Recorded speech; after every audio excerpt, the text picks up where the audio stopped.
Welcome friends, आज हम class 12th का जो सेकंड चैप्टर है that is electric potential and capacitance उसकी बात करते हैं। तो शुरू करते हैं। देखिए, प्रॉपर्टीज ऑफ कंडक्टर के बारे में बात करते हैं। तो first property says electric field inside a conductor is zero. इसका मतलब सपोज कीजिए हमने एक ये इलेक्ट्रिक फील्ड सेटअप किया हुआ है, ये पॉजिटिव है या नेगेटिव है। तो इलेक्ट्रिक फील्ड एक्सटर्नल है जो हमने सेटअप किया है। सो इलेक्ट्रिक फील्ड की डायरेक्शन आप देख रहे हैं यहाँ पे, this will be the direction of electric field externally.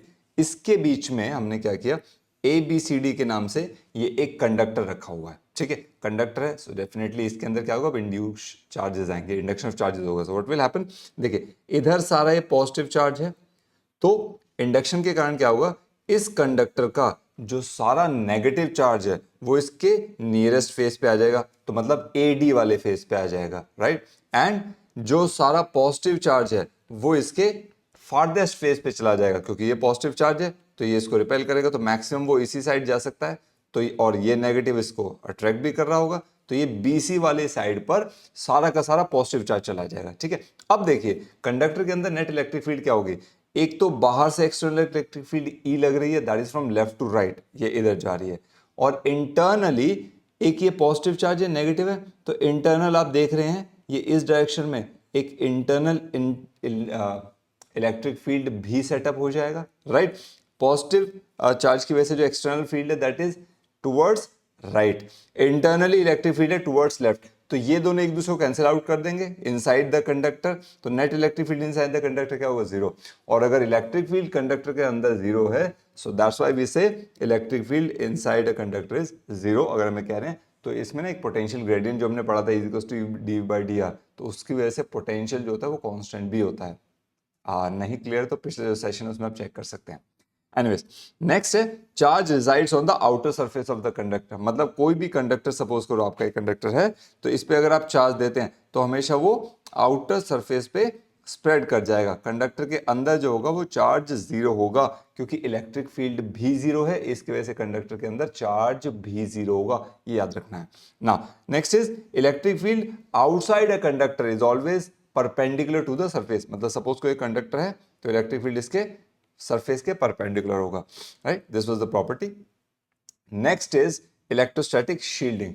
Shield मतलब होता है बचाना, मतलब स्पेस में किसी भी रीजन को इलेक्ट्रिक फील्ड की जो इफेक्ट्स होते हैं उससे बचाना, दैट इज मोस्ट इंपॉर्टेंट। ठीक है जी, हम इस पे बात करते हैं। तो ये होता क्या है, किसी एक अज्यूम कीजिए आप कि सपोज करो आपके पास एक ऑप्शन है कि बारिश हो रही है और थंडरस्टॉर्म हो रहा है, मतलब बिजली कड़क रही है। सो बिजली मतलब वहां से बहुत ज्यादा इलेक्ट्रोस्टैटिक चार्ज स्पेस में से हमें मिल सकता है, मतलब क्लाउड्स के through we are getting over there. Now assume कीजिए आपके पास वहां पे दो ऑप्शन है। फर्स्ट ऑप्शन ये होगा कि you are sitting inside a car, metal से बनी हुई कार है, ठीक है, आप इसके अंदर बैठ जाइए। और दूसरा ऑप्शन है there is a huge tree, right, and you can stand over there. Either you can sit inside a car or you can stand under a tree. अब क्वेश्चन आता है कौन सा बेटर ऑप्शन। यस, जो आप देख रहे हैं यहाँ पे कि if you sit inside a car it's better to be there rather than to stand under a tree. इसका रीजन क्या है, देखिए क्या होगा, जैसे ही अगर लाइटनिंग होगी, जो अगर आप बिजली गिरना जिसे कहते हैं, अगर गिरती है, सो ये जो मेटल कंडक्टर के अंदर बैठा हुआ है, मतलब जो कार है एक्चुअल में हमारी, ये जो कार है ये क्या करता है, ये कंप्लीटली कंडक्शन से बनी है और ये बंद है, कार की विंडो क्लोज होनी चाहिए, ठीक है, बंद है। तो क्या होता है, इसके अंदर एक कैविटी बन जाती है। कैविटी मतलब कि ये एक कंडक्टर बन गया और ये कंप्लीटली क्लोज, हमने मान लिया इंसुलेशन है प्रॉपर इनसाइड से, तो इसके अंदर अब चार्ज तो रह नहीं सकता, वो तो जीरो होगा। और अगर चार्ज जीरो है तो जाहिर सी बात है वहां पे इलेक्ट्रिक फील्ड भी जीरो है। तो अगर बाहर से कोई थंडर स्टॉर्म हो रहा है, इसके ऊपर लाइटनिंग हो रही है, तो उसका इंपैक्ट इस पे नहीं होगा, वो पड़ेगी। और टायर्स के थ्रू, टायर केवल रबड़ के नहीं होते, उसमें भी कंडक्टिंग मटेरियल होता है, टायर्स के थ्रू ये सारा का सारा अर्थ में फ्लो कर जाएगा और जो पैसेंजर है वो सेफ रहेगा। वहीं पर अगर ये लाइटनिंग पड़ती है इस ट्री के ऊपर, तो क्या होगा, इतना ज्यादा टेम्परेचर होता है उस टाइम पे कि ट्री के साथ साथ ये व्यक्ति जो होगा, this person will also burn, बिल्कुल खत्म हो जाएगा, राख हो जाएगा, right. So it's better to be inside a car, closed car, when it's lightning or thunderstorm is happening over there, reason being because it forms a cavity। इसको बोलते हैं कैविटी। कि सपोज करो ये कि कंडक्टर है, तो इसके अंदर अगर आपने कोई भी चीज रखी है तो वो बाहर की एक्सटर्नल इलेक्ट्रिक फील्ड से बचा रहेगा, उसका बचाव हो जाएगा। इसी को बोलेंगे इलेक्ट्रोस्टैटिक शील्डिंग, मतलब इलेक्ट्रिक फील्ड से किसी भी स्पेस को बचाना। जैसे कोई भी इंस्ट्रूमेंट है, डेलिकेट इंस्ट्रूमेंट्स होते हैं और हम चाहते हैं इलेक्ट्रिक फील्ड से बचे रहे, तो इनको एक क्लोज कंडक्टर कैविटी में रखना ज्यादा बेटर रहता है। यहाँ पे क्लियर होगा। Next is electrical capacitance. देखिए कैपेसिटेंस या कैपेसिटी की बात करें या कंडक्टर की बात करें तो वो क्या करता है, वो किसी भी चार्ज को स्टोर करता है। ये एक डिवाइस होता है टू स्टोर द चार्ज, या हम कह सकते हैं इलेक्ट्रिकल एनर्जी को स्टोर करता है। चार्ज स्टोर करता है मतलब इलेक्ट्रिकल एनर्जी को स्टोर करता है। अज्यूम करो किसी भी कंडक्टर को जो हमने चार्ज दिया है वो क्यू चार्ज दिया है, उस कंडक्टर का पोटेंशियल आप अज्यूम कर लीजिए V है। तो ये फाइंड आउट मतलब ये ऑब्जर्वेशन है, फाइंड आउट कर सकते हैं आप, जो चार्ज होगा ना वो डिपेंड करता है V यानी कि इलेक्ट्रिक पोटेंशियल या potential difference across the ends of a conductor. मतलब सपोज ये एंड है और ये एंड है, इसका पोटेंशियल माइनस इसका पोटेंशियल जो बचेगा वो V होगा, राइट। तो इस पे डिपेंड करेगा, मतलब जितना ज्यादा पोटेंशियल का डिफरेंस होगा, है ना, उतना ही ज्यादा, क्योंकि charge flows from higher to lower potential, तो उतना ही ज्यादा चार्ज फ्लो होगा, चार्ज का एक्यूमुलेशन भी हो सकता है। ज्यादा पोटेंशियल, अब इसको समझिए, ज्यादा पोटेंशियल मतलब ज्यादा चार्ज एक्यूमुलेट कर सकता है वो कैपेसिटर, ठीक है। सो ये चार्ज किस पे डिपेंड कर रहा है, पोटेंशियल पे। तो ये प्रोपोर्शनलिटी हटा करके जब इक्वल टू लगाते हैं तो C एक कैपेसिटेंस कांस्टेंट ऑफ प्रोपोर्शनलिटी होती है, इसको कैपेसिटेंस ऑफ द कैपेसिटर भी बोलते हैं। मतलब इस कैपेसिटर का जो कैपेसिटेंस है उसको C बोलेंगे, ठीक है। ये मेजर होता है कि उस कैपेसिटर की कैपेसिटी क्या है, ये ध्यान रखिएगा। अच्छा, इसकी जो SI यूनिट होती है दैट इज फैरेड, मतलब इसे फैरेड में मेजर करते हैं। T equals to Q by V, और 1 फैरेड क्या हो जाएगा, यहाँ से चार्ज की यूनिट होती है कूलम और वोल्ट की 1 volt. So 1 farad can be defined as the unit of capacitance that holds a charge of 1 coulomb when a potential of 1 volt is applied. ये आप इसकी डेफिनेशन कर सकते हो। आई होप क्लियर हुआ होगा। Next is capacity of an isolated spherical conductor. मतलब एक आइसोलेटेड कंडक्टर है, स्फेरिकल कंडक्टर है सपोज करो, और ये एक कैपेसिटर की तरह बिहेव कर रहा है। ये दो एंड से इसके क्रॉस इसका पोटेंशियल डिफरेंस। तो सब अज्यूम कीजिए, लेट्स से ये R इस कैपेसिटर का रेडियस था और आपने Q चार्ज इस कैपेसिटर को दिया, इस स्फेरिकल कैपेसिटर को दिया, तो आपको होता है charge spreads on the entire surface of the sphere. Charge तो इसके पूरे सरफेस पे स्प्रेड कर जाएगा, ठीक है। अब जैसे स्प्रेड कर जाएगा तो वही इक्वेशन आ जाएगी कि आपको ये बात पता है कि सेंटर से लेकर के अगर रेडियस R है तो इस सरफेस पर जो पोटेंशियल होगा उसको V से डिनोट करते हैं, और उसकी वैल्यू क्या होती है, V is equals to 1/4 pi epsilon naught Q by R। ये पिछले टॉपिक में, इसी चैप्टर का जो पिछला टॉपिक है, ये वीडियो में ऑलरेडी अपलोड कर चुका हूं, एक बार आप जाकर के चेक कर सकते हैं, वहां पे आप इसको फाइंड आउट करेंगे। V is equals to Q by 4 pi epsilon naught R, ठीक है। अच्छा, अब आपको पता है C is equals to Q by V भी होता है, ठीक है। तो यहां पर आप क्या करेंगे, इस V की वैल्यू पुट कर दीजिए। सो Q बाय ये उल्टा हो जाएगा, डिनोमिनेटर न्यूमरेटर चला जाएगा। So this is becoming over there like this. So Q से Q कैंसिल हो जाएगा। So C is equals to 4 pi epsilon naught R। तो सिंपल ये इसका फॉर्मूला आपने लर्न करना है। Capacity of a spherical capacitor is equals to 4 pi epsilon naught R। ये केवल उसके रेडियस पे डिपेंड करती है। आगे चलते हैं।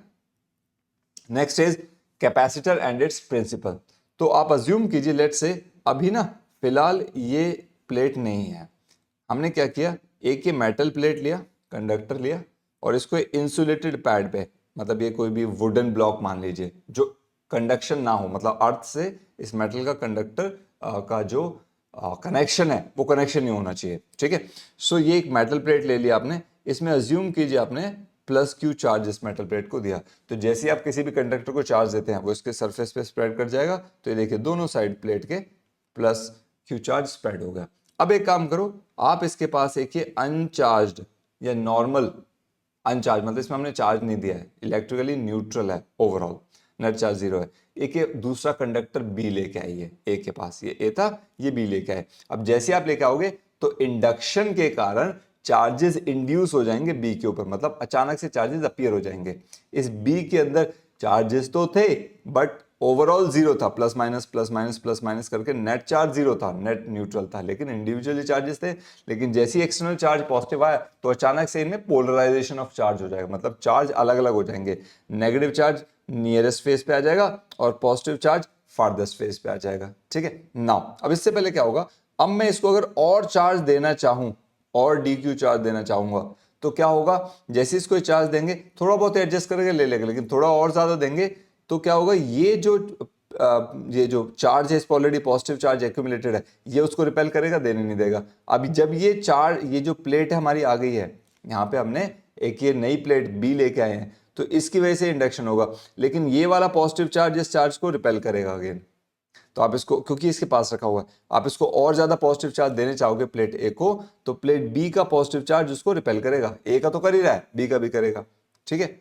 Now what you can do is, अब सेम सिचुएशन को आप देखो, इसमें प्लेट बी को आप अगर अर्थ से कनेक्ट कर देते हो, ये सिंबल होता है अर्थ का, लाइक दिस, कि अर्थिंग कर दी है इसकी, हमारे घरों में या ऑफिस में जो हम करते हैं बिल्डिंग्स की, सो अर्थिंग कर दी है। और अर्थ का पोटेंशियल माना जाता है नेगेटिव, और वो इनफाइनाइट पोटेंशियल, जितना पॉजिटिव चार्ज होगा अजम्पशन है कि वो उसको एक्सेप्ट कर लेगी।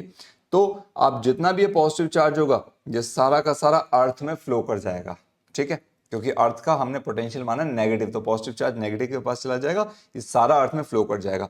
अब क्या होगा, ये नेगेटिव चार्ज इस पॉजिटिव चार्ज को अट्रैक्ट करेगा, तो इससे क्या होगा, इस प्लेट ए की कैपेसिटी बढ़ जाएगी। आप इसको और प्लस चार्ज दे सकते हो, जैसी दोगे यहाँ पे और ज्यादा नेगेटिव चार्ज आएगा, साथ में कुछ पॉजिटिव भी आएगा, वो फिर से अर्थ में चला जाएगा, ठीक है। तो यहाँ पे आप चार्ज देते जाएंगे और यहाँ पे नेगेटिव चार्ज अपने आप इंड्यूस होकर एक्यूमुलेट होता जाएगा, और इससे क्या होगा, धीरे धीरे हमने प्लेट ए की ज्यादा चार्ज करने की कैपेसिटी को बढ़ा दिया। यही होता है प्रिंसिपल किसी भी पैरेलल प्लेट कैपेसिटर का। सो इन अ नटशेल, एक चार्ज कंडक्टर है आपके पास, आप उसको चार्ज दे रहे हैं, अगर आप चार्ज देते रहेंगे, एक टाइम बाद वो जो चार्ज है वो उसको और चार्ज को लेने से मना करेगा, कैपेसिटी रुक जाएगी, मतलब कैपेसिटी तो कम होगी।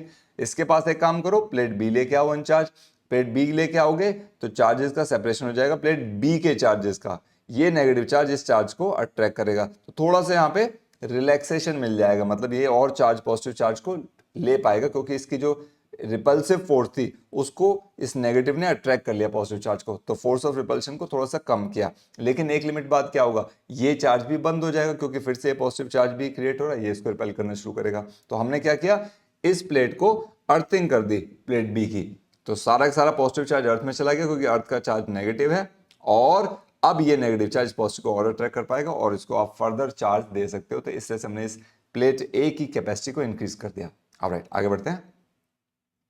नेक्स्ट इज, ये पैरेलल प्लेट्स है, इनके कैपेसिटेंस की वैल्यू निकालते हैं। तो पैरेलल प्लेट कैपेसिटर का कैपेसिटेंस क्या होता है, विल फाइंड आउट। अज्यूम करो ये जो प्लेट्स है ना, ये इस तरह से है, इस तरह की प्लेट्स हैं, ठीक है, ये देखने में आपको ऐसा लग रहा है, या लाइक दिस, रेक्टेंगुलर स्क्वायर को कोई भी शेप मान लीजिए ना। सो सपोज करो हर प्लेट का जो एरिया है वो ए है, दोनों प्लेट्स के बीच में जो डिस्टेंस है वो डी है, और प्लेट वन इंसुलेटेड है हमारी, ये इंसुलेट कर रखा है, वुडन उस ब्लॉक पे रखा हुआ है, और प्लेट वन को हमने प्लस क्यू चार्ज दिया है, plus Q charge is given to the plate one. तो क्या होगा, जो प्लेट बी है, ये बी है, ये ए है, बी पर नेगेटिव चार्ज इंड्यूस हो जाएगा नियरेस्ट फेस पे, और पॉजिटिव चार्ज होगा फर्दर फेस पे, और वो पॉजिटिव चार्ज सारा का सारा अर्थ में चला जाएगा, जो हमने अर्थिंग की हुई है, अभी जो पिछला डेरिवेशन हमने पढ़ा था।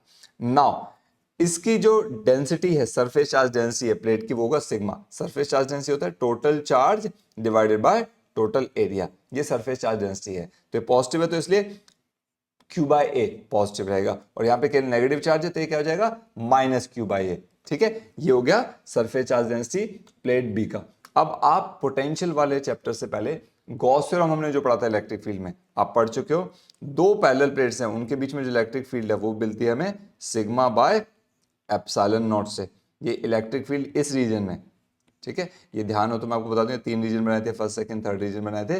तो सेकंड रीजन में दो पैरेलल प्लेट्स इस तरह से रखी हो, इस तरह से अगर रखी हो, तो इनके बीच में जो रीजन है वहां पे जो इलेक्ट्रिक फील्ड होता है that is E is equals to sigma by epsilon naught होता है, ठीक है। सो इलेक्ट्रिक फील्ड की वैल्यू क्या आ जाएगी, सिग्मा बाय एप्सिलॉन नॉट।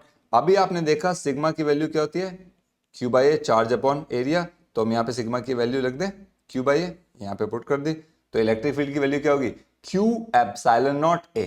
अब आपको पता है जो हमने पोटेंशियल ग्रेडियंट वाला एक टॉपिक पढ़ा था, जिसमें क्या था, E is equals to minus DV by D R, ये पोटेंशियल में पढ़ा था। तो यहाँ से डीवी, माइनस साइन में नहीं लिख रहा हूँ, वो जस्ट ऑपोजिशन के लिए, DV is equals to E into D R, यानी कि पोटेंशियल क्या होगा, इलेक्ट्रिक फील्ड इंटू डिस्टेंस, ये कह सकते हैं। तो देखिए पोटेंशियल क्या होगा, इलेक्ट्रिक फील्ड इंटू डिस्टेंस। अब इलेक्ट्रिक फील्ड E है इसके बीच में, ये जो इलेक्ट्रिक फील्ड है, और इन दोनों प्लेट्स के बीच में डिस्टेंस कितना है, d, राइट। सो v जो पोटेंशियल होगा वो E इंटू डी हो जाएगा। देखिए मैंने क्या लिखा है, जो v जो पोटेंशियल है वो क्या है, E इंटू डी।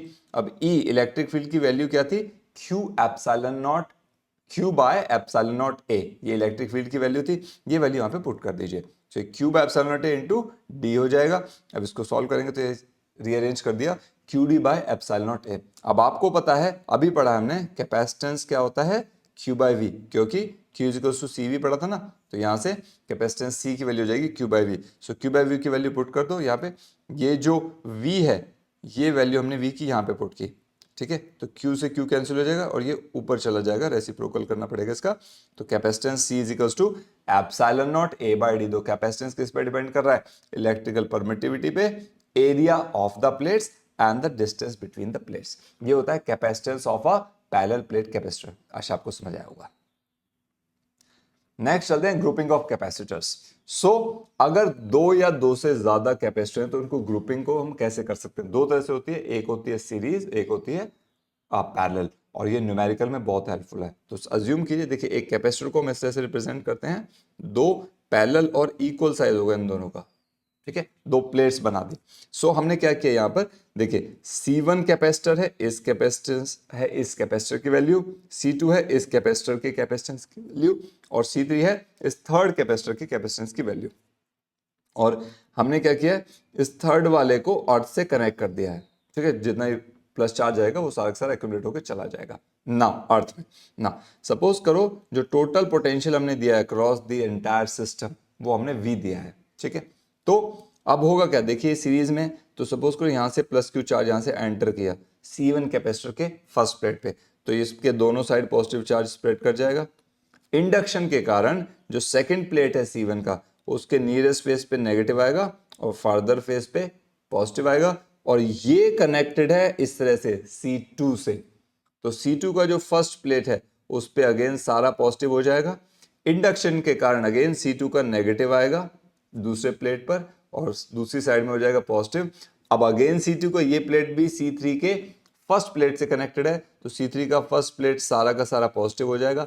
फिर इंडक्शन होगा, C3 का सेकंड प्लेट के नियरेस्ट फेस पे, पास वाले फेस पे नेगेटिव चार्ज आ जाएगा और फार्दर फेस पे पॉजिटिव चार्ज आ जाएगा, और उसके बाद ये पॉजिटिव चार्ज अर्थ में फ्लो कर जाएगा, और इस तरह से हम इसकी कैपेसिटी बढ़ा सकते हैं ना। अब देखिए, क्योंकि टोटल पोटेंशियल V माना था, और जो चार्ज है देखिए हम ये चार्ज जा रखे हैं, डिस्ट्रीब्यूट तो नहीं हो रहा ना इधर उधर, सीधा सीधा ट्रांसफर हो रहा है, तो charge in each capacitor remains same in a series combination, ये ध्यान रखिएगा। और इस वजह से फर्स्ट कैपेसिटर के अक्रॉस पोटेंशियल मान लिया V1 लग रहा है, सेकंड कैपेसिटर के अक्रॉस पोटेंशियल जो होगा मान लीजिए V2 है, और थर्ड कैपेसिटर के अक्रॉस पोटेंशियल क्या है, V3। अब आपको पता है Q is equal to CV, यहां से V की वैल्यू क्या हो जाएगी, Q बाय C, राइट। सो अगर Q बाय C है तो V1 की वैल्यू क्या होगी, Q1 bye C1, right. V2 की वैल्यू क्या होगी, Q2 बाय C2, और V3 की Q3 बाय C3। लेकिन Q जो है वो चार्ज तो तीनों में सेम है, तो Q1 Q2 Q3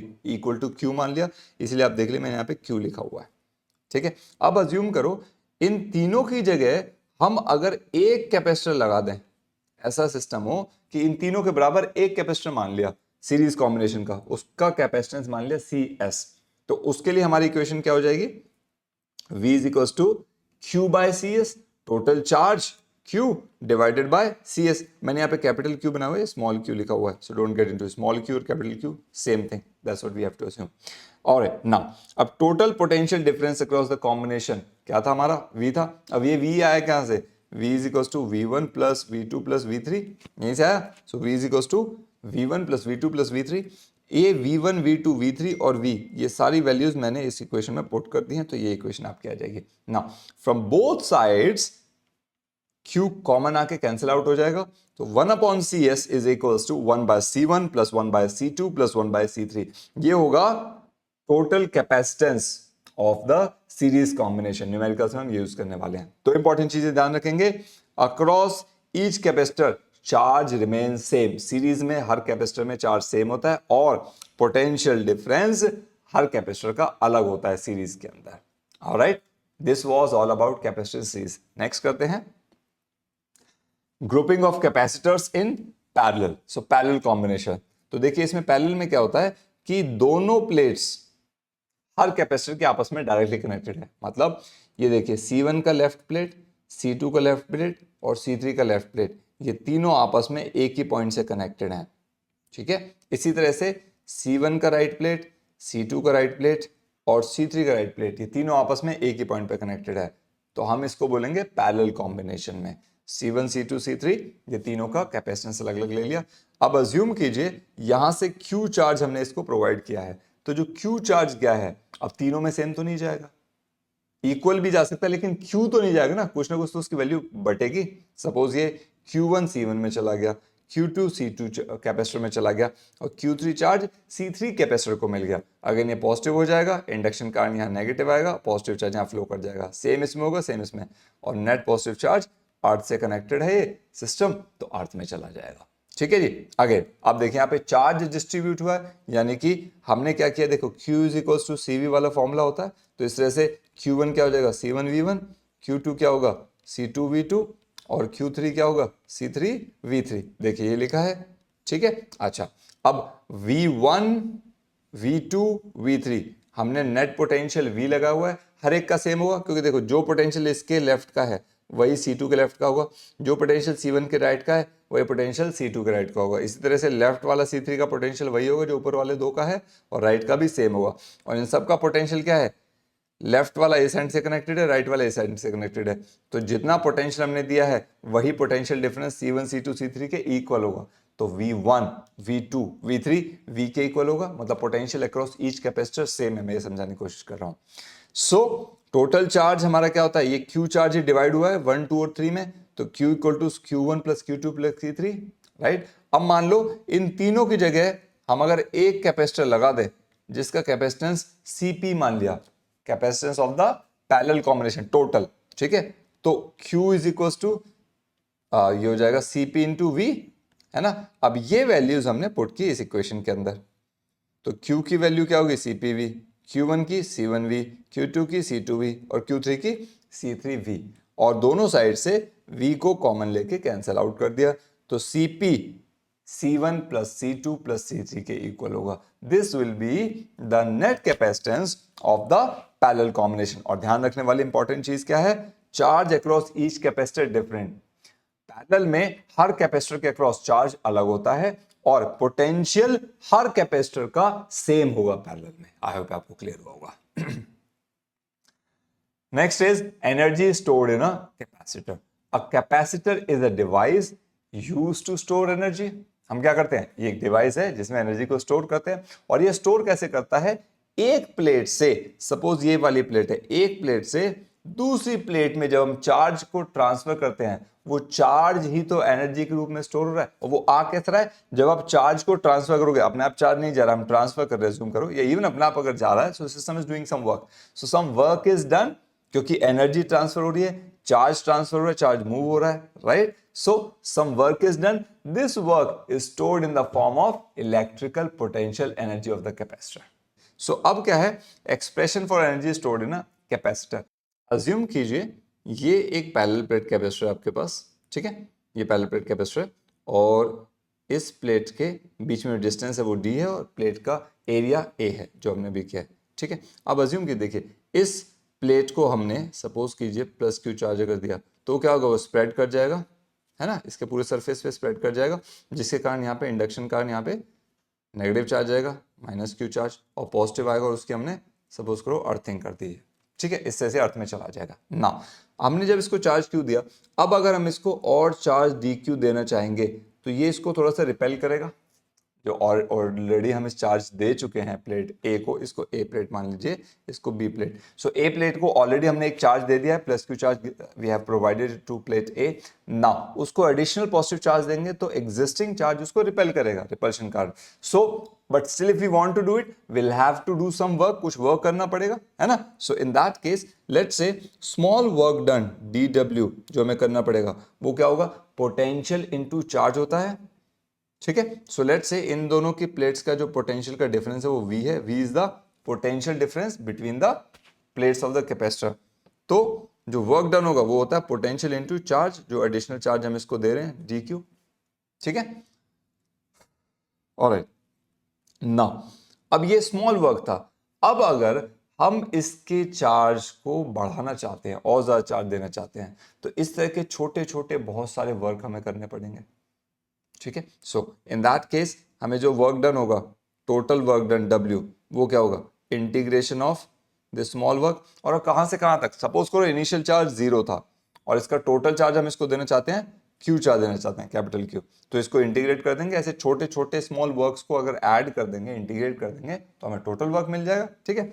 अच्छा, V इज इक्वल टू आपको पता है Q बाय C होता है, सपोज Q चार्ज है और C जो कैपेसिटर है उसकी कैपेसिटेंस की वैल्यू C। नाउ इसको इंटीग्रेट कर देते हैं, इंटीग्रेशन लिमिट हो जाएगी 0 से लेकर के Q चार्ज हम इसको दे रहे हैं, और इंटीग्रेशन हो जाएगा V dQ, वैल्यू पुट कर देते हैं, integration of 0 to Q, integration of V की वैल्यू क्या है, Q बाय C dQ। अब इसको अगर आप सॉल्व करेंगे तो मैं मार्कर चेंज करता हूँ, so this will be work done is equals to, ये 1 बाय C कॉन्स्टेंट है, कॉमन की तरह बाहर आ जाएगा, राइट, और इंटीग्रेशन हो जाएगा Q dQ 0 to capital Q which is equal to 1 by C। अब Q dQ का इंटीग्रेशन आई एम श्योर आपको पता होगा, Q स्क्वायर बाय 2 हो जाएगा, x की पावर n+1 अपॉन n+1, ये इंटीग्रेशन का फॉर्मूला होता है।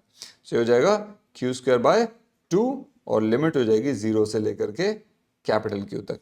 वैल्यू अगर आप इसकी पुट करते हैं दैट विल बी, ये हो जाएगा Q स्क्वायर बाय 2C और 0 पुट करेंगे 0 हो जाएगा। अपर लिमिट एक बार पुट करेंगे माइनस लोअर लिमिट आपने पुट की, अपर लिमिट पुट कर दी, लोअर लिमिट 0 पुट करोगे, अगर यहाँ पर 0 पुट करोगे Q की जगह तो टोटल एक्सप्रेशन 0 हो जाएगा, तो खाली अपर लिमिट वाला बचेगा। सो ये वर्क ही इसकी पोटेंशियल एनर्जी के रूप में स्टोर हो जाता है कैपेसिटर की, Q स्क्वायर बाय 2C। अच्छा, और क्या होता है देखो, Q is equals to CV होता है ना, तो ये वैल्यू मैं यहाँ पे पुट करूंगा, ठीक है, ये वैल्यू Q की CV यहाँ पुट करते हैं, तो Q स्क्वायर मतलब CV का स्क्वायर होगा। सो इसको आप क्या कर सकते हैं, W इज इक्वल्स टू कितना हो जाएगा, C square V square by 2C, तो ये क्या बचेगा, which is equals to 1 by 2, C से एक स्क्वायर कट गया, CV स्क्वायर। सो एनर्जी क्या हो गई, हाफ CV स्क्वायर। नॉर्मली आप इसको ऐसे याद करेंगे, देखेंगे मैक्सिमम केस में हम इसको ऐसे यूज करते हैं, हाफ CV स्क्वायर। ये दोनों सेम है, बस अलग अलग एक्सप्रेशन लिखा है मैंने, हाफ CV स्क्वायर। ये Q और C की टर्म में हो गया, C और V की टर्म में। अब Q इंटू V की टर्म भी हो सकता है, मतलब कैसे, देखिए V इज इक्वल्स टू, ये आप ये मानो C इज इक्वल्स टू, यहाँ से क्या हो जाएगा Q बाय V, है ना। सो ये वैल्यू जरा यहाँ पे पुट कर दो इस इक्वेशन में। सो वर्क डन क्या हो जाएगा, work is equals to half C, sorry half into C की वैल्यू क्या है Q बाय V, सो Q by V into V square. मैंने देखो यहाँ पे किया है, ये आपको डाउट ना हो, इस इक्वेशन में Q is equals to, sorry W is equals to half CV square में C की value Q by V put कर दी है, तो यहाँ पे Q बाय V पुट कर दिया, ये वैल्यू V स्क्वायर ऐसे लिख दिया, ठीक है। अब देखिए यहाँ पे क्या होगा, ये V से स्क्वायर कैंसिल हो जाएगा, क्या बचेगा हाफ QV, यही वर्क पोटेंशियल एनर्जी की फॉर्म में स्टोर होगा। Next is energy density of an electric field. मतलब देखिए ये क्या होता है, जैसे नॉर्मल डेंसिटी होता है मास अपॉन वॉल्यूम, तो एनर्जी डेंसिटी क्या होगा, एनर्जी अपॉन वॉल्यूम, मतलब एक पैरेलल कैपेसिटर की, पैरेलल प्लेट कैपेसिटर की एनर्जी डिवाइडेड बाय उसका volume. So let's do this in terms of an expression over there. तो जो एनर्जी डेंसिटी है उसको स्मॉल यू से रिप्रेजेंट करते हैं, वो क्या होगा, टोटल एनर्जी, मतलब total energy divided by volume. जैसे मास डेंसिटी होता है ना, मास अपॉन वॉल्यूम, तो एनर्जी डेंसिटी क्या होगी, एनर्जी अपॉन वॉल्यूम। अब एनर्जी क्या होती है पैरेलल प्लेट कैपेसिटर में, that is equal to half CV square divide by volume क्या होगा, A इंटू डी। कैसे, देखिए ये वाला पैरेलल प्लेट कैपेसिटर ये है, सपोज A हमारा एरिया इस प्लेट का और इन दोनों के बीच में डिस्टेंस डी है, तो वॉल्यूम क्या होगा, एरिया इंटू डिस्टेंस। सो मैंने लिख दिया। अब इसमें दो तीन चीजें आप देखिए, जो कैपेसिटी होती है किसी भी पैरेलल प्लेट कैपेसिटर की, C होती है, C is equal to epsilon not A by D, ठीक है। और जो V होता है E इंटू डी, ये हमने पोटेंशियल ग्रेडियंट से पढ़ा था। So now putting these values over there, now see to this, this becomes how much, half into C यानी कि epsilon not A by D into V square यानी कि E into D का square into 1 by AD, ये वाला ऐसे लिख दिया। अभी देखो क्या हो जाएगा, इसको थोड़ा एक बार ओपन कर लेते हैं, half epsilon not A E square D square by A into D, D square हो गया, डी स्क्वायर से डी स्क्वायर, A से A कैंसिल, क्या बचेगा half epsilon not E square. ये होती है energy density of a parallel plate capacitor, half epsilon not E square, E electric field है, इसको याद रखिएगा, ठीक है। स्मॉल यू से रिप्रेजेंट करते हैं, आई होप आपको क्लियर होगा। Next is common potential. तो क्या होता है जब भी दो कंडक्टर्स को हम आपस में कनेक्ट करते हैं, एक वायर से जोड़ देते हैं, let's you have these two conductors, इनको ऐसे कनेक्ट कर दिया, तो इसमें क्या होता है, चार्ज का रीडिस्ट्रीब्यूशन हो जाता है। मतलब चार्ज हमेशा फ्लो करेगा हायर पोटेंशियल वाले प्लेस से लोअर पोटेंशियल वाले प्लेस पर, और ये तब तक फ्लो करता रहेगा जब तक ये दोनों को चार्ज इक्वल ना हो जाए। और जैसे ही दोनों का चार्ज इक्वल हो जाएगा, दोनों पॉइंट्स का चार्ज इक्वल हो जाएगा, हम क्या बोलेंगे, इन दोनों का पोटेंशियल बराबर हो गया। चार्ज इक्वल है तो पोटेंशियल भी बराबर है, सो उस स्टेज को हम बोलते हैं कॉमन पोटेंशियल। तो इसका एक्सप्रेशन क्या होता है, will have to get into that. Let's say suppose करो ये ना, ये एक कैपेसिटर है, ये दूसरा कैपेसिटर है, ठीक है। इसकी कैपेसिटेंस C1 है और इसका पोटेंशियल V1 है। इसका कैपेसिटेंस C2 है और पोटेंशियल V2 है। ये बिफोर चार्जिंग था, तो इस पर टोटल चार्ज Q1 कितना था, मतलब बिफोर चार्जिंग मतलब बिफोर कनेक्टिंग में कहना चाह रहा हूँ। सो Q1 क्या होगा, C1 V1, और Q2 क्या होगा, C2 V2, दूसरे का चार्ज। अब सपोज करो आपने इसको आपस में इन दोनों को ऐसे कनेक्ट कर दिया, तो चार्ज का फ्लो है, सपोज करो फर्स्ट से सेकंड पे जा रहा है, और ये तब तक फ्लो करे जब तक बराबर ना हो जाए, ठीक है। सो नाउ अगर बराबर हो जाएगा तो उस केस में इसकी कैपेसिटेंस तो वही रहेगी C1, पोटेंशियल V हो जाएगा। इसकी कैपेसिटेंस C2 होगी लेकिन पोटेंशियल V हो जाएगा। तो टोटल चार्ज आफ्टर शेयरिंग या आफ्टर कनेक्टिंग क्या हो जाएगा, टोटल चार्ज अब क्या हो जाएगा, which is equals to C1V plus C2V, और पहले टोटल चार्ज क्या था, Q1 प्लस Q2, यानी कि C1V1 प्लस C2V2। अब देखिए चार्ज तो सेम है ना, तो ये दोनों इक्वेशन सेम होनी चाहिए। चार्ज थोड़ी कहीं चला गया, एक से दूसरे में ट्रांसफर हुआ है, बट सिस्टम का टोटल चार्ज, मतलब ये वाला दोनों को मिला के चार्ज और ये वाला, ये इक्वल होना चाहिए, सिस्टम का इक्वल होना चाहिए। That means C1V1 plus C2V2 is equals to C1V plus C2V, ठीक है ना। प्रोसीडिंग फर्दर, यहां से देखिए V कॉमन आ जाएगा, सो V क्या हो जाएगा, C1V1 plus C2V2 divided by C1 plus C2। यही वैल्यू होती है कॉमन पोटेंशियल की। That's how we put into that. So I hope आपको क्लियर हुआ होगा। नेक्स्ट चलते हैं आगे। Next is loss of energy on sharing charges. मतलब जब भी आप रीडिस्ट्रीब्यूशन कर रहे हैं तो चार्ज तो लॉस नहीं हुआ, एक कैपेसिटर से दूसरे कैपेसिटर में फ्लो कर गया। जहां पे कैपेसिटर में चार्ज कम था वहां से वो बहना शुरू हुआ, उसकी तरफ बहना शुरू हुआ, कहां से, जहां पे ज्यादा था। तो ज्यादा वाले चार्ज से वो कम वाले कैपेसिटर की तरफ ये चार्ज फ्लो कर गया, और तब तक फ्लो किया जब तक दोनों का पोटेंशियल इक्वल ना हो जाए, जिसको हमने कॉमन पोटेंशियल बोला। तो चार्ज तो कहीं भी लॉस नहीं हुआ, लेकिन एनर्जी का लॉस जरूर हुआ। कैसे हुआ, let me explain that to you. देखिए, क्योंकि जब आप उस कंडक्टिंग वायर के थ्रू चार्ज फ्लो कर रहा है तो फ्रिक्शन तो हो रहा होगा, इलेक्ट्रॉन्स कहीं ना कहीं उस कंडक्टिंग वायर के साथ ही फ्रिक्शन तो हो रहे होंगे, है ना, कोलिजन हुआ होगा। तो कुछ अमाउंट, बहुत मिनिमम हो सकता है, but charge loss, energy loss हुआ है। तो वो कितना हुआ है इस प्रोसेस के अंदर एनर्जी लॉस, उसकी हम वैल्यू फाइंड आउट करते हैं। सो अज्यूम कीजिए, let's say these are the two capacitors, ये पहला कैपेसिटर, ये दूसरा कैपेसिटर। ये था बिफोर शेयरिंग, और बाद में हो गया हमारा ये आफ्टर शेयरिंग, मतलब जब हमने इन दोनों को वायर से कनेक्ट कर दिया है, ठीक है। तो यहां पे देखिए इस कैपेसिटर की एनर्जी क्या थी, हाफ C1 V1 स्क्वायर, इसकी एनर्जी क्या थी, हाफ C2 V2 स्क्वायर। अब जब ये कनेक्ट हो जाएगा, है ना, तो इसकी एनर्जी क्या रहेगी, हाफ C1 V स्क्वायर, इसकी क्या होगी, हाफ C2 V स्क्वायर। दोनों का पोटेंशियल सेम है, common potential. So total energy before sharing क्या है हमारी, that is half C1 V1 square, ये E1 मान लो बिफोर शेयरिंग, क्या है ये, half C1 V1 square plus में half C2 V2 square. Now total energy after sharing मान लो, ई सेकेंड मान लीजिए, ये क्या होगा, half C1 V square plus half C2 V square. इसको आप थोड़ा सा कॉमन ले लीजिए चीज़ों को, तो हो जाएगा half C1 plus C2 into V square. Now loss हुआ, यानी कि बाद में एनर्जी कम हो गई, पहले ज़्यादा थी। सो लॉस कैसे निकालेंगे, लॉस आप कैसे कैलकुलेट करेंगे, सो लॉस ऑफ एनर्जी, ये क्या होगा, पहले जो एनर्जी थी उसमें से जो बाद में होगा उसको माइनस कर दो।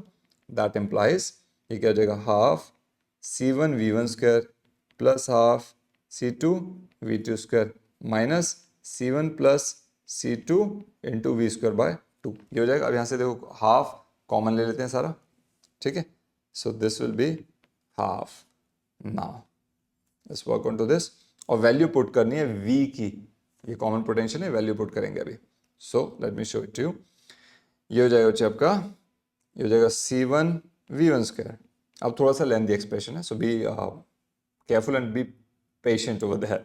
सो C2 V2 स्क्वायर माइनस का साइन एज इज रखेंगे, C1 plus C2।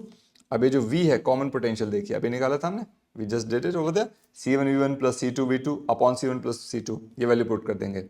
C1 V1 plus C2 V2 upon C1 plus C2, और इसका ये होल स्क्वायर है, ध्यान रखना, और बाद में फिर ये ब्रैकेट क्लोज हो रहा है, ठीक है। That's what goes over there. Now half C1 V1 square as it is, C2 V2 square, ये माइनस साइन ऐसे छोड़ूंगा मैं, इसको अंदर एक और ब्रैकेट ओपन कर लेते हैं, ये C1 प्लस C2, ठीक है, into C1 V1 plus C2 V2 का square upon C1 plus C2 का होल स्क्वायर, ठीक है। अब देखो ये इससे ये एक स्क्वायर कट जाएगा, नीचे खाली ये बचेगा, that means half C1 V1 square plus C2 V2 square minus bracket अभी क्लोज ही रखिए, इसके स्क्वायर को ओपन कर दो ऊपर, a प्लस बी का होल स्क्वायर यानी कि C1 square V1 square plus C2 square V2 square plus में 2ab यानी कि 2C1 V1 C2 V2 divided by C1 plus C2, ये कुछ ऐसा हो जाएगा। अब देखिए मैं क्या करूँगा, ये इसको एलसीएम ले लूँगा C1 C2 को यहाँ पे, और what we can do is let's copy this entire thing so that it will be easy for you. इसको ना कॉपी कर लेते हैं, एंड कॉपी, और इसको नेक्स्ट शीट में चलते हैं, let's paste the same thing हो गया, ठीक है। तो ये एक्सप्रेशन था जो हमने वहाँ से कॉपी किया था। चलिए now let's see how it works over there. So loss हो जाएगा हमारा, एनर्जी लॉस जो हम कैलकुलेट करें, this is equals to half now C1 V1 square into C1 plus C2, ठीक है, प्लस C2 V2 स्क्वायर, मतलब ये क्या है, ऐसे चल रहे हैं हम इसको, ये solving the entire thing, C1 plus C2 LCM ले लिया इसका, C2 V2 square into C1 plus C2, और माइनस में ये हो जाएगा आपका C1 स्क्वायर V1 स्क्वायर, अभी ब्रैकेट ओपन कर रहा हूँ, minus C2 square V2 square minus 2C1 V1 C2 V2 V2, अरे ना हाफ, इसको भी ज़रा ओपन कर दीजिए, ये हो जाएगा C1 square V1 square plus C1 C2 V1 square plus C2 C1 V2 square plus C2 square V2 square minus C1 square V1 square minus C2 square V2 square minus 2C1 C2 V1 V2 whole divided by C1 plus C2। अब देखिए एक चीज़, यहाँ पर C1 V1 square से C1 V1 square cancel, इस तरह से C2 V2 square से C2 V2 स्क्वायर कैंसिल, अब क्या बचा, C1 C2 V1 square, C1 C2 V2 square और C1 C2 minus two C1 C2 into V1 V2, तो ये A माइनस बी का फॉर्मूला बन जाएगा। I will show you how it works over there, एक स्टेप कर देते हैं ताकि कंफ्यूजन ना हो। Half now look at this, ये बचेगा C1 C2 V1 square plus में C1 C2 V2 square minus C1 C2 2 V1 V2, मैंने इसको जानबूझ के इसको इस तरह से एक्सप्लेन किया है, ठीक है, and this entire thing is divided by C1 plus C2, ठीक है। तो यहाँ देखिए हो जाएगा हाफ C1 C2, देखिए तीनों में कॉमन आ रहा है, बाहर ले लो, तो C1 C2 अंदर क्या बचेगा V1 square plus V2 square minus 2 V1 V2 divided by C1 plus C2, right. So from here ये हो जाएगा C1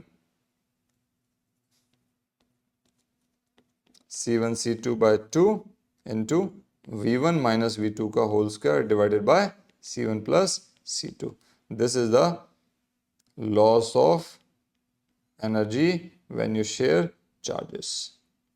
तो नेक्स्ट इज डाइइलेक्ट्रिक्स। सो देखिए मटेरियल क्या होता है, आपने दो चीजें पढ़ी, एक conductor that is good conductor और एक बैड कंडक्टर जिसको इंसुलेटर बोलते हैं, कंडक्टर इंसुलेटर। तो डाइइलेक्ट्रिक एक तरह का इंसुलेटर ही होता है, ठीक है। लेकिन क्या होता है, देखिए जो बैड कंडक्टर है या जिसमें इंसुलेटर प्रॉपरली, उसमें इलेक्ट्रॉन्स बिल्कुल मूव नहीं करते, बिल्कुल फ्लो नहीं करते। लेकिन इसमें क्या होता है, materials that do not conduct electricity but एक एक्सटर्नल इलेक्ट्रिक फील्ड अगर आप अप्लाई करते हैं जब, ठीक है, तो क्या होता है, इसके जो इलेक्ट्रॉन्स होते हैं वो हल्का फुल्का शिफ्ट शो करते हैं, मूवमेंट नहीं हो रही है, मतलब हल्की सी स्लाइट इसने पोजीशन अपनी चेंज करके दिखाई, वापस आ गया, right. It's just like that. Electron is not flowing, movement से बेटर मैं कहूं कि वो फ्लो नहीं कर रहा, flow of electron is not happening. Conductor के अंदर इलेक्ट्रॉन्स फ्लो करते हैं, गुड कंडक्टर है वो, इलेक्ट्रिसिटी पास करते हैं, इलेक्ट्रॉन फ्लो करते हैं। डाइलेक्ट्रिक इंसुलेटर ही है, इसमें इलेक्ट्रॉन्स फ्लो नहीं करेंगे, लेकिन इंसुलेटर्स में भी कुछ ऐसे सब्सटेंस होते हैं जो अगर एक्सटर्नल इलेक्ट्रिक फील्ड में रख दिए जाए तब उनमें इलेक्ट्रॉन हल्का सा शिफ्ट शो करते हैं, हल्की सी मूवमेंट, बहुत स्लाइट मूवमेंट शो करते हैं, ठीक है। अब इस हल्की सी मूवमेंट की वजह से वो एक दूसरे पे फोर्स भी डाल देते हैं फिर। तो डाइलेक्ट्रिक क्या हो गया, जिसमें इलेक्ट्रॉन्स फ्लो नहीं कर रहे, लेकिन एक्सटर्नल इलेक्ट्रिक फील्ड अप्लाई करने के बाद उन इलेक्ट्रॉन्स की वजह से आपस में, क्योंकि हल्की सी मूवमेंट शो हुई है, डिफ्लेक्शन आया है, आपस में इलेक्ट्रोस्टैटिक फोर्स जरूर आ गया है। इलेक्ट्रॉन्स मूव नहीं कर रहे, बट इलेक्ट्रॉन्स के शिफ्ट होने की वजह से, स्लाइट डिविएशन की वजह से एक इलेक्ट्रोस्टैटिक फोर्स पैदा हो गई है। इंसुलेटर में तो कुछ नहीं होता, जीरो है, ना कोई फोर्स है ना इलेक्ट्रॉन, कुछ भी नहीं है, ठीक है। लेकिन यहां पर क्या हो रहा है, डाइलेक्ट्रिक में ये वही इंसुलेटर है, लेकिन स्पेशल इंसुलेटर की इलेक्ट्रिक फील्ड अगर लगा दिया एक्सटर्नल, तो इसके इलेक्ट्रॉन्स हल्का सा शिफ्ट शो करते हैं, इलेक्ट्रॉन फिर भी फ्लो नहीं करेंगे, जिसकी वजह से इलेक्ट्रोस्टैटिक फोर्स आ जाती है, दैट इज डाइलेक्ट्रिक। आगे चलते हैं।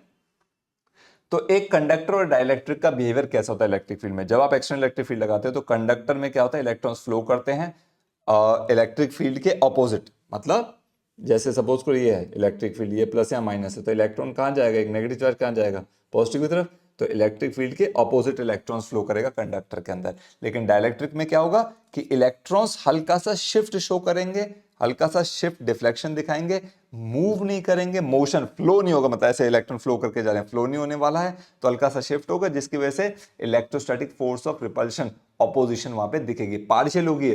जब तक इलेक्ट्रिक फील्ड है तब तक ही ऑपोजिशन दिखाई देगी, इलेक्ट्रिक फील्ड हटा दो तो फोर्स ऑफ ऑपोजिशन भी हट जाएगी, इलेक्ट्रॉन वापस अपनी पोजीशन पे, मूव तो हुआ ही नहीं था, हल्का सा शिफ्ट हुआ बस, ठीक है। ये ध्यान रखिएगा दोनों का बिहेवियर। नाउ आगे चलते हैं, नेक्स्ट इज पोलर डाइलेक्ट्रिक्स। तो देखिए पोलर डाइलेक्ट्रिक्स मतलब वो डाइलेक्ट्रिक जो पोलर मॉलिक्यूल से बना हो। पोलर मॉलिक्यूल मतलब जिनका सेंटर होता है ना चार्ज का, वो अलाइन नहीं होता, मतलब सपोज करो ये एक लाइन में आ जाए, ये अलाइनमेंट होगी, ये अलाइनमेंट है। पोलर क्या है, एक यहाँ एक है, एक यहाँ, कहीं भी ऐसे ऐसे, मतलब एक स्ट्रेट लाइन नहीं है, वो होता है पोलर मॉलिक्यूल। और पोलर मॉलिक्यूल से जो डाइलेक्ट्रिक मटेरियल बना है, जो मटेरियल है वो जिन मॉलिक्यूल से बना हुआ है, तो पोलर अगर नॉन पोलर, तो पोलर मतलब जो एसिमेट्रिक या असिमेट्रिक रादर मैं कहूं, जिसके अंदर सिमेट्री ना हो, दैट्स अनसिमेट्रिकल शेप, ठीक है। इनकी परमानेंट डायपोल जो होती है वो शो करती है कि डायपोल मोमेंट कुछ है, मतलब ये देखो ऐसा कि मतलब कुछ डायपोल क्या होता है, pair of equal and opposite charges, तो चार्जेस उनके बीच में कुछ सेपरेशन है, मतलब ऐसे एक साथ टच नहीं है, नॉन पोलर में टच होता है, अभी बताऊंगा, ठीक है। तो क्या रहा तीसरा पॉइंट, परमानेंट डायपोल मूवमेंट होती है इसकी, और ये बताते हैं कि चार्जेस के बीच में सेपरेशन है, दो चार्जेस सेपरेट हैं, बिल्कुल टच नहीं है एक दूसरे के साथ, ठीक है। और वाटर मॉलिक्यूल इसका बेस्ट शेप है, ये ऑक्सीजन और ये दो hydrogen, that's what goes with that. तो पोलर डाइलेक्ट्रिक बनता है पोलर मॉलिक्यूल से। ये वो मॉलिक्यूल होते हैं जिनकी सिमेट्री नहीं होती, शेप एक लाइन में अलाइन नहीं होते, जिनके सेंटर्स, इनकी परमानेंट डायपोल मोमेंट होती है, मॉलिक्यूल्स एक दूसरे से थोड़ा दूर होते हैं, और वाटर मॉलिक्यूल एग्जांपल है। इसके अपोजिट आ जाइए non polar dielectrics. Non polar dielectric किससे बनेगा, नॉन पोलर डाइलेक्ट्रिक बनेगा नॉन पोलर मॉलिक्यूल से, मतलब जहां पे सेंटर ऑफ पॉजिटिव और नेगेटिव चार्ज एक साथ अलाइन हो, मतलब वो ऐसे एक लाइन में आ जाए, ये यानी कि सिमेट्री का होगी शेप, जैसे आप देख रहे हैं सिमेट्री है इसकी दोनों हाइड्रोजन की, ठीक है। हाइड्रोजन एटम एक एग्जांपल है, हाइड्रोजन मॉलिक्यूल बात है, एक एग्जांपल है नॉन पोलर डाइलेक्ट्रिक का। सिमेट्रिकल शेप होती है और इसमें जीरो डायपोल मोमेंट है, क्योंकि देखो दोनों चार्ज टच है ना, अगर ये ऐसे टच हो जाते हैं, ये डिस्टेंस r था, तो डायपोल मोमेंट क्या होता है q इंटू आर, अगर ये टच हो जाएंगे तो r की वैल्यू जीरो हो जाएगी, तो डायपोल मोमेंट भी जीरो होती है। इसलिए हमने कहा कि नॉन पोलर डाइलेक्ट्रिक्स में डायपोल मोमेंट कितनी होती है, जीरो होती है, दोनों चार्जेस के बीच में, दोनों एटम्स के बीच में कोई डिफरेंस ही नहीं है, right, that is non polar dielectric. अब इनका बिहेवियर थोड़ा सा देख लेते हैं, पोलराइजेशन ऑफ डाइलेक्ट्रिक्स। तो दो डाइलेक्ट्रिक दो तरह के हैं, एक है नॉन पोलर, दूसरा है पोलर। तो इन दोनों का पोलराइजेशन थोड़ा अलग तरीके से होता है, या आपका क्वेश्चन अगर आता है, आपको अगर क्वेश्चन दिमाग में आता है या एग्जाम में भी आता है, how a dielectric develops a net dipole moment in electric field. एक इलेक्ट्रिक फील्ड लगाने से ना तो एक डाइलेक्ट्रिक में नेट डायपोल मोमेंट आ कैसे जाती है, उसका आंसर अब हम आगे देंगे। या किसी भी डाइलेक्ट्रिक को पोलराइज आप कैसे करते हैं, क्या प्रोसेस है वो समझते हैं। तो पहले हम बात करते हैं नॉन पोलर डाइलेक्ट्रिक की। नॉन पोलर डाइलेक्ट्रिक में क्या होता है, इलेक्ट्रिक फील्ड अप्लाई करने से पहले ना मॉलिक्यूल्स ऐसे होते हैं, मतलब जो पॉजिटिव है और नेगेटिव है वो एक साथ ऐसे बाउंड होगा, ठीक है, कनेक्टेड है, एक दूसरे से अट्रैक्टेड है, लाइक दिस। जैसे ही आपने क्या किया, आपने एक्सटर्नल इलेक्ट्रिक फील्ड डाल दिया, तो उससे क्या होगा, अभी तो इनकी डायपोल मोमेंट जीरो थी ना, आपस में टच थे, अभी बताया हाइड्रोजन हाइड्रोजन टच थे। तो जैसे इलेक्ट्रिक फील्ड डाला आपने, तो क्या होगा, जो पॉजिटिव चार्ज है, सपोज इलेक्ट्रिक फील्ड जा रहा है आपका इस डायरेक्शन में ई, ठीक है, तो जो पॉजिटिव चार्ज है वो इलेक्ट्रिक फील्ड की डायरेक्शन में फ्लो करेगा, मतलब ये वाला ऐसे सेपरेट हो जाएगा, और जो नेगेटिव चार्ज है, ये नेगेटिव चार्ज थोड़ा सा दूर हो जाएगा, मैक्सिमम मॉलिक्यूल के मैक्सिमम डिस्टेंस ये होगा। तो इलेक्ट्रिक फील्ड के ऑपोजिट नेगेटिव, इलेक्ट्रिक फील्ड इधर जा रहा है ना, राइट से लेफ्ट जा रहा है, तो नेगेटिव जाएगा इलेक्ट्रिक फील्ड के अपोजिट और पॉजिटिव जाएगा इलेक्ट्रिक फील्ड की डायरेक्शन में, तो ये अलाइन हो जाएंगे, मतलब ये जो एक साथ थे अभी अलग अलग हो गए, पॉजिटिव तो इलेक्ट्रिक फील्ड की डायरेक्शन में चला गया और नेगेटिव उसके ऑपोजिट चला गया, सारे मॉलिक्यूल्स ऐसे अलाइन हो गए, ये इस तरह से ये अलाइन हो जाते हैं, ठीक है। और इसके बाद क्या हुआ, पहले इलेक्ट्रिक डायपोल मोमेंट जीरो था, यहाँ पे तो डिस्टेंस ही नहीं था इनके बीच में, यहाँ हल्का सा डिस्टेंस आ गया, तो अब डायपोल मोमेंट आ गया, क्योंकि डायपोल मोमेंट क्या होता है, Q इंटू आर। अब यहाँ पे आर आ गया ना, यहाँ पे तो आर था ही नहीं, दोनों जीरो था, मतलब दोनों के बीच में डिस्टेंस आई नहीं, दोनों एक दूसरे से अटैच्ड है, राइट। और ये तब तक रहेगा, ये पोलराइजेशन, पोलराइजेशन मतलब होता है पॉजिटिव और नेगेटिव को अलग अलग करना, पोल्स क्रिएट कर देना, और कुछ नहीं इसका मीनिंग, पोलराइजेशन यही है। और ये तब तक रहेगा जब तक ये पोलराइजेशन का ये जो डिस्टेंस है इनके बीच में, ये किसी वजह से इलेक्ट्रिक फील्ड की वजह से ना, तो जब तक इलेक्ट्रिक फील्ड हमने अप्लाई कर रखा है रहेगा, जैसे हटाओगे ये वापस बैक टू पवेलियन, वापस ऐसे ही ये एक दूसरे के साथ टच हो जाएंगे, ठीक है। सो उस केस में डायपोल मोमेंट क्या हो जाएगा, जीरो हो जाएगा। I hope this is clear to you. आगे चलते हैं, जस्ट इसके opposite, polarization of polar dielectrics. Again polar dielectrics क्या होता है, उसमें तो परमानेंट डायपोल मोमेंट होती है, तो देखिए सब में डायपोल मोमेंट है, दोनों चार्जेस एक साथ प्लस माइनस ऐसे बंधे हुए नहीं है, प्लस अलग है माइनस अलग है, लेकिन अभी भी उनकी ना शेप अलग है डायपोल मोमेंट की, कोई कहीं जा रहा है, कोई कहीं जा रहा है, कोई कहीं जा रहा है। So now what we do, जब हम एक्सटर्नल इलेक्ट्रिक फील्ड डालते हैं तो ये सारे देखो ऐसे अलाइन हो गए एक डायरेक्शन में, जो इधर उधर लेफ्ट राइट डायरेक्शन में थी उन सबकी डायपोल मोमेंट एक ही डायरेक्शन में अलाइन होगी। डायपोल मोमेंट की डायरेक्शन क्या होती है, हमेशा नेगेटिव टू पॉजिटिव, याद रखिएगा, ठीक है, यही अंतर होता है बस। तो पोलराइजेशन ऑफ पोलर डाइलेक्ट्रिक्स क्या होता है कि वो ऑलरेडी उनकी डायपोल मोमेंट तो होती है, परमानेंट डायपोल मोमेंट होती है, क्योंकि P is equals to Q into R, तो इनके बीच में डिस्टेंस तो है, ये पहले वाले नॉन पोलर की तरह एक साथ अटैच नहीं है कि डिस्टेंस ही जीरो हो दोनों का, ये ऐसे ऐसे अटैच नहीं है, लेकिन उनकी डायपोल मोमेंट की डायरेक्शन उल्टी सीधी है, कहीं भी जा रही है, रैंडम है। So what we did, electric field apply करने से उनकी डायरेक्शन सिमेट्री में आ गई, इलेक्ट्रिक डायपोल मोमेंट की डायरेक्शन सिमेट्री, सारे एक लाइन में आ गए, ऐसे समझ सकते हो। Alright, good to go.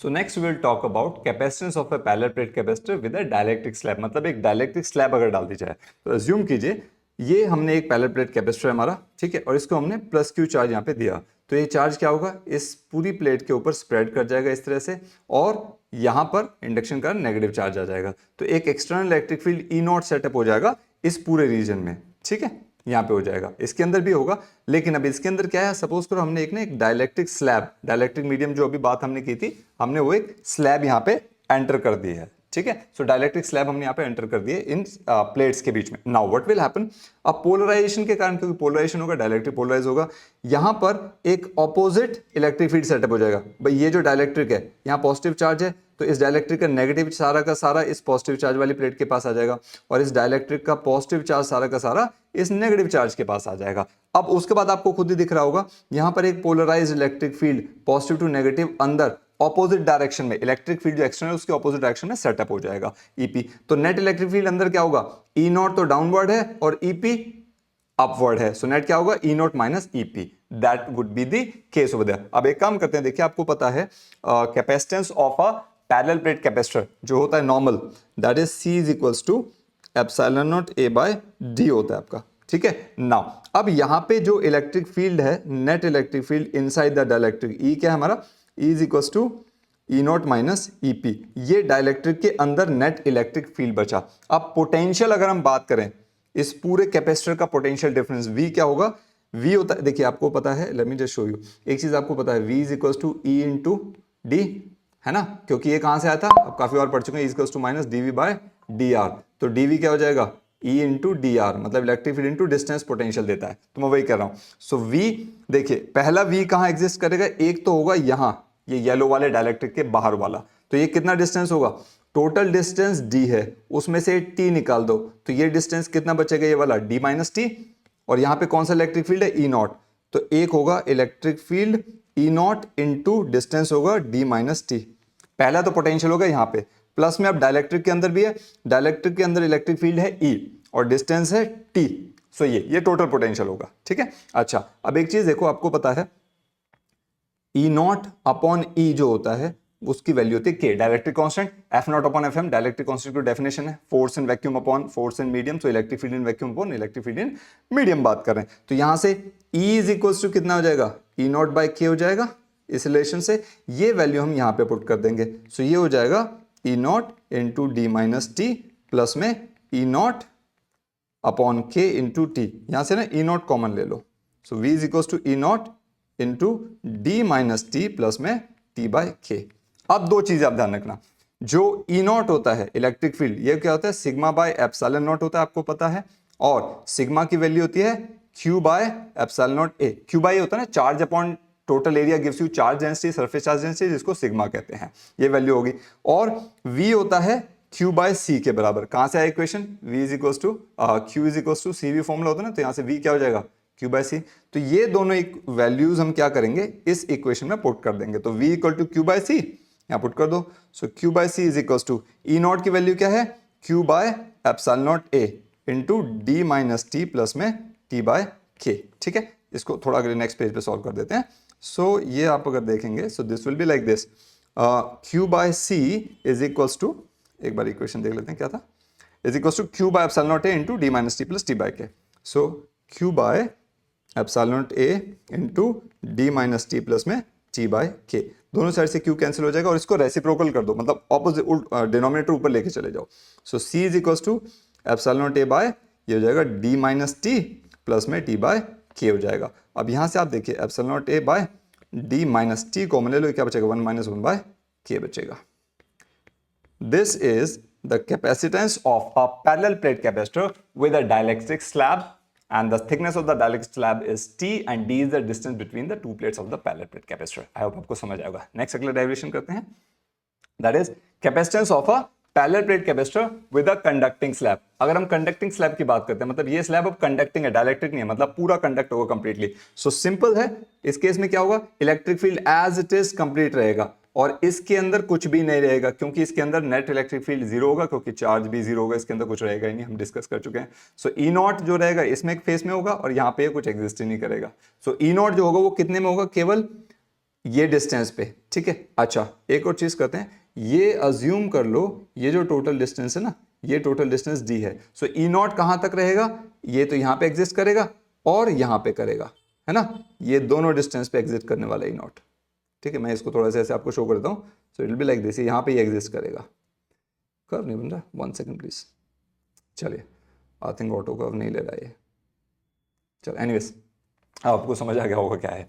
Alright, सो अब इसकी वैल्यू सिंपल है बिल्कुल, देखिए कैपेसिटेंस होता है पैरेलल कैपेसिटर का, C is equals to epsilon not A by D, ठीक है। अब यहां पर जो इलेक्ट्रिक फील्ड है वो केवल D माइनस T डिस्टेंस पे है, तो पोटेंशियल डिफरेंस क्या होता है, इलेक्ट्रिक फील्ड इनटू डिस्टेंस। अब कितने डिस्टेंस पे इलेक्ट्रिक फील्ड, जो मैंने आपको बताया था केवल ये वाला और ये वाला डिस्टेंस, यहां तो इलेक्ट्रिक फील्ड है ही नहीं, तो क्या होगा, D माइनस T पे एग्जिस्ट कर रहा है, ठीक है। अच्छा, अब दो वैल्यूज अगर यहां पे लिख देते हैं, इलेक्ट्रिक फील्ड होता है सिग्मा बाय एप्सिलॉन नॉट, ये गॉस थ्योरम से हम निकालता, दो पैरेलल प्लेट्स के बीच का इलेक्ट्रिक फील्ड। नाउ सिग्मा होता है charge upon area, Q by A into epsilon not, so E की वैल्यू होगी Q एप्सिलॉन नॉट A, ठीक है। इस तरह से V होता है जैसे होता है ना आपका, इसको ऐसे करते हैं, एक काम करो, Q is equal to C, V होता है, तो V क्या होता है, Q बाय C होता है, ठीक है। अब ये दोनों वैल्यूज इस इक्वेशन में पुट कर देते हैं, सो अगर पुट करेंगे ये हो जाएगा Q by C is equals to Q by C, या मैं दोबारा ना इक्वेशन लिख दूं so that it's easy for you, इसको कॉपी कर लेते हैं, I can do that over here like this, ठीक है। ये इक्वेशन है जी आपने, और इसको आप इसको कॉपी कर लीजिए and will paste it over here, यहाँ पे पेस्ट कर देते हैं now, so hope this will help us somehow, यहाँ पे लिख देते हैं, ये D एक्स्ट्रा आ गया। ऑलराइट, नाउ अब V की वैल्यू क्या थी, Q बाय C, E की वैल्यू क्या थी, Q by epsilon not A, into D minus T. ठीक है, क्यू से क्यू कैंसिल, इसको अगेन रिवर्स कर दो। So C is equals to epsilon not A by D minus T हो जाएगा। इसको आप लिख सकते हैं epsilon not A by D common ले लो बाहर, तो क्या बचेगा 1 माइनस टी बाई डी हो जाएगा, क्योंकि टी के नीचे डी नहीं था, डी कॉमन ले लिया तो डिनोमिनेटर में आ गया डी। नाउ ये पूरी वैल्यू होती है C not, because C not क्या लिखा था हमने अभी, C not is equals to epsilon not A by D, तो वैल्यू पुट कर दें तो C is equals to C not divided by ये हो जाएगा 1 माइनस टी बाय डी।